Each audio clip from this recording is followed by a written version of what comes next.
Bismillahirrahmanirrahim. Assalamualaikum warahmatullahi wabarakatuh. Ikhwani wa akhwati rahimani wa rahimakumullah.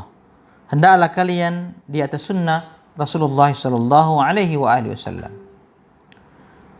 Sebuah asar nan indah dan syarat faidah dari sahabat Ubay bin Ka'ab bin Qais Al-Khazraji Al-Ansari radhiyallahu anhu.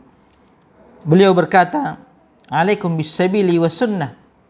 فإنه ليس من عبد على سبيل وسنة ذكر الرحمن وفاضت عيناه من خشية الله ومسته النار أبدا." Wajib kalian di atas jalan dan sunnah.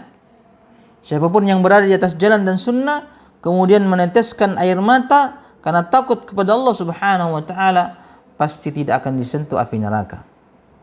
Walaysa min 'abdin ala sabilin wa sunnatin dzakarallaha faqsha'arra jilduhu min khasyatillah illa kana mathaluhu kamathali syajarah yabisa waraquha fahiya kadzalika idza asabatha rihun fatahatta waraquha anha illa tahatta khotoyahu kama yatahattu min hadhihi syajarah waraquha.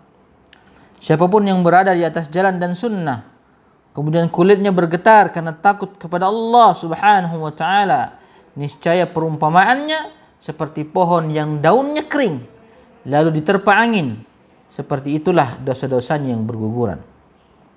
Wa inna iktisadan fi sunnatin wa sabilin khairun min ijtihadin fi ghairi sunnatin wa sabilin tanzuru a'malakum fa in kanat iktisadan wa ijtihadan an takuna ala minhajil anbiya'i wa sunnatihim.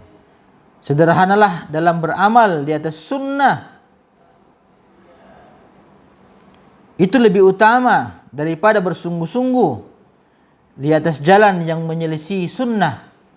Maka perhatikanlah amal kalian.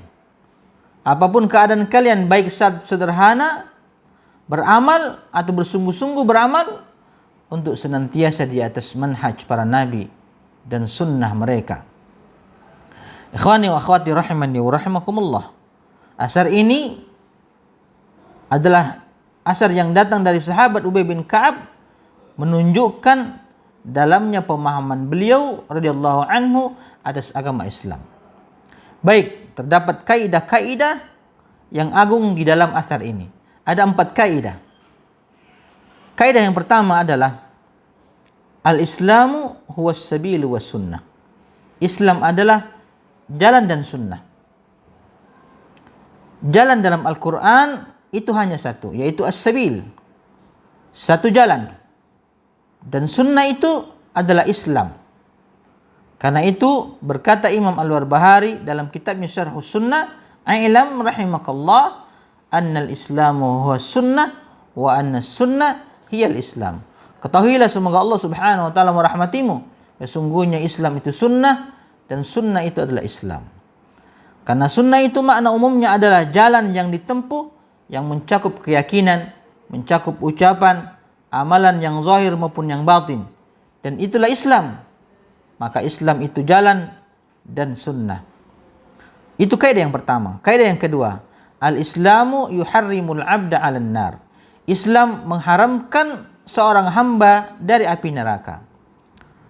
Sahabat Ubay bin Ka'ab radhiyallahu anhu berkata bahwa seseorang itu berjalan di atas jalan yang sahih dan di atas sunnah yang sahih dari Nabi sallallahu alaihi wasallam, maka orang ini bila menangis karena takut kepada Allah Subhanahu wa taala, niscaya api neraka tidak akan membakarnya. Karena dia takut kepada Allah Subhanahu wa taala, di samping itu dia berada di atas jalan yang sahih dan sunnah, yaitu jalan yang benar.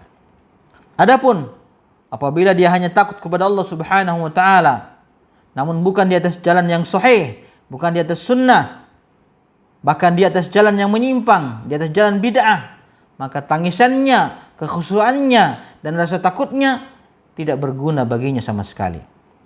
Banyak orang-orang Nasara yang menangis, mereka khusyuk, namun bukan di atas hidayah, bukan di atas petunjuk. Sebaliknya, mereka di atas kesesatan. Banyak kuburiyun, orang-orang yang menyembah kuburan, dan ahli bid'ah yang menangis dengan keras, namun mereka tidak mendapatkan pahala karena tangisan mereka.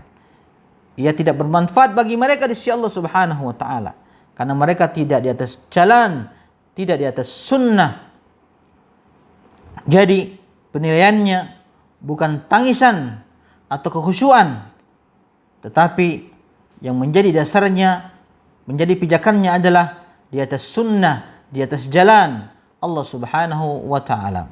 Semoga bermanfaat. Insyaallah kita akan sambung ke bagian yang kedua. Kita tutup dengan kafaratul majlis. Subhanakallah bihamdika asyhadu an la ilaha illa anta astaghfiruka wa atubu ilaik.